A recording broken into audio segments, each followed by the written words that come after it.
Going to try this again. I know that a lot of us have been in self-quarantine, and I have been for a long time because I have vulnerable family members, including myself, medically, and my dog keeps going crazy because during the weekend, my upstairs neighbors are even noisier than they normally are. And you ever have neighbors where you're just like, what are you even doing up there? They're those neighbors, okay?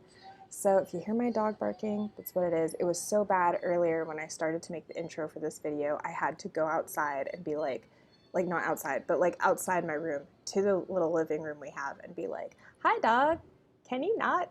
I know they're noisy. I hate it too. So, but I'm here to say, not to talk about that. I'm here to talk about the case files of Jeweler Richard, which I just finished watching. And again, I'm going to do the whole experiment where I might be reading off transcripts so I don't meander and waste all of your time, because I hate it when I do that, and I tend to do it a lot because I have ADHD and it's really hard for me not to. so, anyway, to give you a brief synopsis, this is from my anime list. It says, possessing a deep knowledge of mineralogy, Richard Richard-shi Devolpian is a young and handsome British jewelry appraiser who owns a small shop in Japan. One fateful night, Seigi Nakata, a righteous college student, saves him from drunks who were harassing him due to his good looks. Ugh. Upon learning of Richard's identity, Seigi hires him to appraise a pink sapphire ring that was left behind by his deceased grandmother. Before long, Seigi becomes a trusted part-timer at Richard's shop. Together, the duo solve various jewel-related requests from diverse clients of different backgrounds. Step by step, they unravel the hidden motives and feelings that lie within the gems in order to understand and empathize with the little stories behind each jewelry piece. So I think somebody wrote that for my anime list because it had like this thing about like this was kind of summarized by somebody, and so whoever that was, thank you. So that's what this anime is about. It is, like, I don't know how many of my watchers watch any anime. From the number of views that we have, I'm thinking a lot of you don't. But so you know, this is not a typical fighting anime or a magical girl anime or a sci-fi anime or a mecha anime. This is very much a mystery, case by case. Each episode has a new case and they have to solve it anime. That's why it's the case files of Jeweler Richard. So it's much more on the side of mystery, some drama, actually, I'd argue definitely, and then some slice of life, kind of mixed in, at least that slice of life feeling sometimes. I like the fact that Richard has a sweet tooth. I thought that was kind of adorable. But anyway, this is actually being published in Japan. The light novel that it's based off of, this anime is being published by, I guess, Shueisha, and the manga adaptation is being published by Ichijinsha, which when I saw that it was running in monthly comic Zero Sum, I smiled because I am a big Kazuya Minakura fan, and I immediately was like, Zero Sum, all right, because I know that magazine, because I love Sayuki Reload, Reload Blast. Even before Zero Sum had it, I liked it, and I think it was G Fantasy that Gensomata and Sayuki ran in. And then the two prequels were in their Zero Sum Ward, which was Sayuki Gaiden, or Gaiden, I can never say that right, and Sayuki Ibun. And additionally, I also really love Carnival, which is a manga that's being published here in the States that's published by Ichijinsha and serialized in Monthly Comic Zero Sum. And I loved Amatsuki, which unfortunately isn't published here in the United States, and it kind of drives me crazy that it's not. But anyway, me being all fandom-y and gushy aside, I do want to say it's a 12-episode series, and it's from winter 2020, so if you're looking it up, it's from then. And it is by Studio Shuka, which I guess has done Durarara stuff and different things, including that one that I can never pronounce properly that's about a supernatural stuff. Anyway, yeah, it's all good. It's all good. They do some interesting series. So I guess I could just jump right into the points that I liked about this series. I think it's definitely the theme of meeting people where they're at, and its focus against discrimination without being preachy, but just from like the point of it being for like, hey, we have clientele, and our clientele, because we sell some regular to more high-end products, are going to be very diverse, right? And their needs are going to be very diverse. And I appreciated the fact that like they didn't do, it's not the whole, oh, we cater to our clients and it being like unscrupulous people or organizations. It is genuinely um, just people that are just very different that they have in each case. So, and by that, without getting too spoilery, I mean people that may not be heterosexual, clients that have really complicated family backgrounds or family matters going on. And each transaction, despite all of that, is treated with dignity and grace by Richard and also by Seigi. Although Seigi's he's more like, I hate it. I hated the fact that I empathized with him because he's more blunt. He's kind of like, sometimes he'll say things and then you're kind of sitting there as the viewer being like, like, I'm kind of like that too. I don't always have a really good filter because I'm very no nonsense. But anyway, yeah, I also think it's something in business, I can't do it. I can't, and I don't, because that's how you lose your job. But in regular like relationship stuff, I'm just like, yeah, no, this is exactly where I'm at with this. So I'm a very honest person, and I feel like Seigi is too. And a lot of times when you watch him and he'll say something like that, it is an honest observation a lot of the time, but its timing is incredibly poor. It's like he doesn't read the situation, which is so weird because like a lot of people, I feel like people that I've met from cultures other than the United States are much more observant and have situational awareness socially that a lot of Americans don't. And I don't know, that's probably a stereotype, but I just feel like us Americans were not very good about it. So when that kept happening with Seigi, I was like, oh, Seigi, no, like, no, bro. But yeah, they're all very likable characters. That's another thing I really enjoyed about it. And as you learn more about Richard and Seigi, you begin to understand how their life experiences have shaped their respective philosophies about life and society and people. And I mean, this is a series that I had to occasionally get a few weeks behind on because with everything going on in the world, I mean, just let alone my spine and my future being up in the air and different stuff, like just that alone's enough. But everything else going on in the world, I was emotionally really pretty involved with these characters. And so I was kind of like, oh geez, do I really have the emotional energy to deal with this in case this episode ends up being pretty touching emotionally or a bit more on the dramatic side, right? So it is going to have, maybe, I don't know, I'm also an empath, so maybe I'm just a little too sensitive. Y'all are probably fine with it, and I'm just sitting here going, oh god. So who knows? Tell me if you've seen this series, you tell me whether or not it emotionally got you involved like that, because I want to know. I don't want people to think that's a criticism of the show either. It really isn't. If anything, it means that the characters captured my heart enough that I felt that deeply invested with it. Like, and it's not just that. Near the very, very end, like the last 3 episodes or so, I was like, oh my gosh, I don't want this to end. So it was one of those situations where I didn't want to finish watching it because if I did, it would be done. I'm experiencing that in a much different way with Dropkick My Devil Season 2. Much different anime. Much different. So, so this is, I want to talk about fandom squabbles for a minute that I've noticed, at least here on the English side of the net.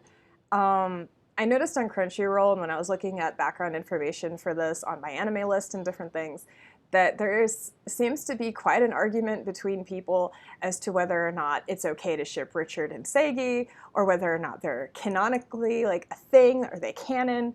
Are they out of context? Shipping, is it, yada, yada, yada, yada, right? Okay. Or is it just like a platonic bromance? personally, I have not read the light novels or the manga adaptations, so I don't really feel like I can say shit about it, but I watched the anime, so I do have an opinion so far. And, but let me be clear. Being that I'm a member, full disclosure, of a GLBTIQA plus community, my channel is more positive about that because of that. Hello. And I'm not about to shut down people who are like, hey, I really like this. This makes me feel happy, so I'm gonna do that, even if it's like out of context or a non-canon pairing, okay? Whatever you want to call it, whatever situation it is. I'm not about to shut somebody down with that because I don't personally know them. You don't personally know them. There could be reasons that are perfectly legitimate that they do that. There could be just silly, ridiculous reasons that are more cringy, but are still reasons, okay? So I don't want to take that away from people, you know? Just like I'm not wanting to take it away from people who are like, oh, it's a platonic bromance. But here's where I draw the line, okay? This is where I draw the line. This is just in general, by the way. So I had to write this down because otherwise I get too irritated and I can't say it right. So let's see if I can get this right. As like my light goes away and the darkness comes. So I was thinking that if people push, yeah, okay, that's what I was gonna say, is that like, if people are doing the whole it's a bromance thing because it's pushing the actual canonical facts of the story, that of course, and by that I mean like the author hasn't come out and said that they're a couple, okay? That kind of situation. That I can understand. That's fine. They have a right to do that. When you breach the whole line of, when you're pushing that whole line of it's a bromance and nothing else, because you're trying to be hateful, or you're just hating on people, and this goes both ways, but if you're just hating on people because they're shipping a same-sex couple, whether it's out of context or whether canonical or non-canonical, it just you're quite frankly a bigoted piece of shit, okay? End of story. It has everything to do for both sides, but especially the side if you're doing it because you're anti-gay, you are a bigoted piece of shit. I'm telling you right now. But if it, like both sides, it has everything to do with your motivation, right? Just like the characters in the story, just like with anything in life, it has everything to do with your motivation behind that particular viewpoint or opinion, okay? If your opinion or viewpoint is because, hey, like literally the author has said this or the author has not said this, and that's all I'm saying, I just want to put you on notice, it's a thing, that's totally legitimate. If you're doing it and you're going after people who are shipping them and aren't necessarily getting in your way, they're just shipping them and saying they ship them, man, get a new hobby, man. Like, sorry, I'm California. Get a new hobby, person. That whole man and dude thing is just a thing, and I'm trying to get myself out of it, and I still haven't gotten myself out of it. So, but yeah, get yourself a new hobby, okay, friend? Like, legit, knock it off. So I'm in the camp. I'm in the camp that's just like, well, it might not be a legit pairing, but I'm okay with shipping them. That's fine. I think that can be cute, especially since, you know, they're both adults, which is great and helpful and not creepy. But like, I'm also okay with the people who are like, you know, I'm going to stick to this because this is what da-da-da-da-da-da-da, and want the platonic bromance part. And I think I'm probably more like that because, full disclosure, I'm pan-grace, asexual, so that's kind of a thing I could get for a number of different reasons because of my existence and how I view things that is completely different from a lot of other people, okay? Yeah, so I feel like unless the content creator says otherwise, art is left up to interpretation, okay? On that note, I also want to say, and I don't feel like this is a spoiler, I mean, it kind of, well, I don't know how many of you really care about the female characters in this anyway. I did, but Shoko, I really actually think the one episode was Shoko. Okay, I think the one episode with Shoko, to me, as a member of the A-Spec community, I was like, oh, honey, are you one of us? Because the emotions and how she was talking about relationships and things in that episode, like I almost started to cry. I was like, I can empathize with this, and it's really difficult to explain those kinds of things to people who are not like you. So again, another thing that has never been stated explicitly by the creator as far as I know, but that's what I took away from that episode as I was like, oh, I think Shoko might be on the A spectrum. So, and I feel like that, maybe I'm just projecting my own experience onto her. That's entirely possible. I'm biased as fuck. But it did have eerily reminiscent vibes from my own experiences and when I've talked to other people on the asexual spectrum. So I didn't want to leave this discussion without talking about it because I feel like those are important aspects of the story and they're things you're going to notice, especially between Seigi and Richard. And you might be like, wait, are they gay? And so I had to talk about that elephant in the room. So in conclusion, anywho, despite fandom squabbles on the English side of the net, this series was a joy. It was a joy to watch unfold. Like many people have said before me, the artwork is beautiful. I loved again, I'm always that weird person who points this out, but it's because I'm a very audio visual person and the audio heavy. And that is the whole, like, the dialogue, the way people talk to each other seems more like real and genuine. A lot of times you watch anime and it feels so scripted. And I think it's because it came from a light novel. And I love that. I mean, you're talking to a Boogie Pop Phantom fan. So yeah, light novel references for the world. So I'm a huge fan of stuff where there's silence and then there's emotional involvement suddenly, or there's poignant music. And this series uses all those audiovisual things that it can with the budget it has, and it's so beautiful. It's beautiful when it works all together like that. And I've also been a fan of gems and minerals since I was a child. In fact, I briefly worked in a fine jewelry department before I realized my spine, because this was before my latest spinal fusion surgery. My spine really couldn't handle bending and putting the stuff back, the trays back, and then restocking things and all that. It was too hard on me. Luckily at the time I had a second job, and that second job ended up, once I quit the fine jewelry job, they gave me way more hours. Thank you, Build-A-Bear Workshop. And I was able to make my money before I moved to Nevada. So that was great. But yeah, so I have an interest in gems and everything like that. And that made it really fun when I was watching Richard talk about gems and teaching Seigi about them, or even when Shoko would be talking to Seigi about gems, because she also likes gemstones, because they're classmates at the university, Seigi and Shoko are. I'm sorry I left that part out earlier, but they're classmates. And it was cool. I liked that. I liked hearing people talk about gem lore. I always will. I'm a total nerd for that kind of stuff.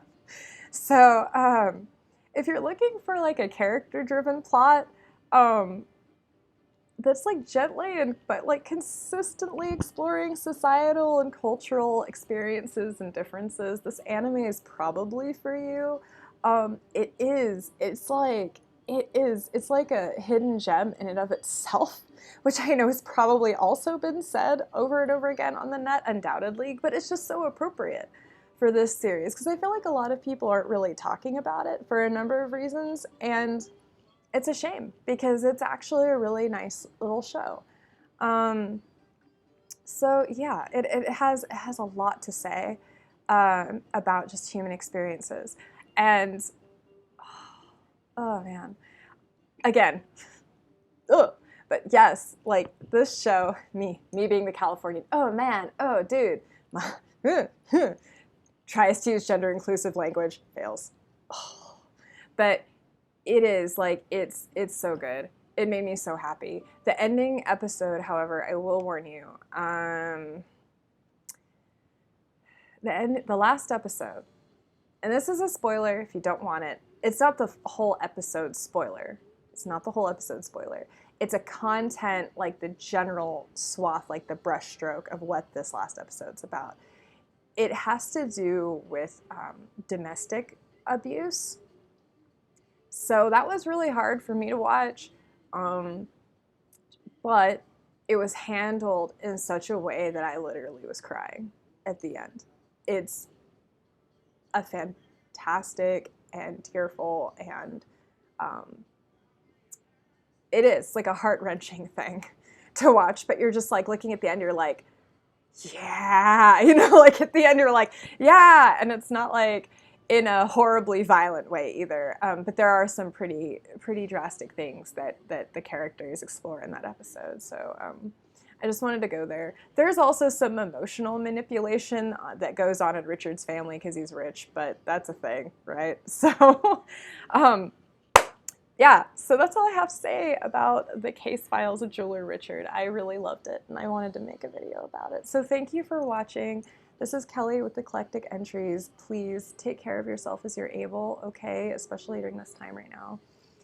And I want to send love to you. If you enjoyed this video, please consider checking out my Patreon or going to Redbubble. I also have a blog called Learning in Las Vegas, but it hasn't been updated for a few months because I ended graduate school for now, hopefully for now.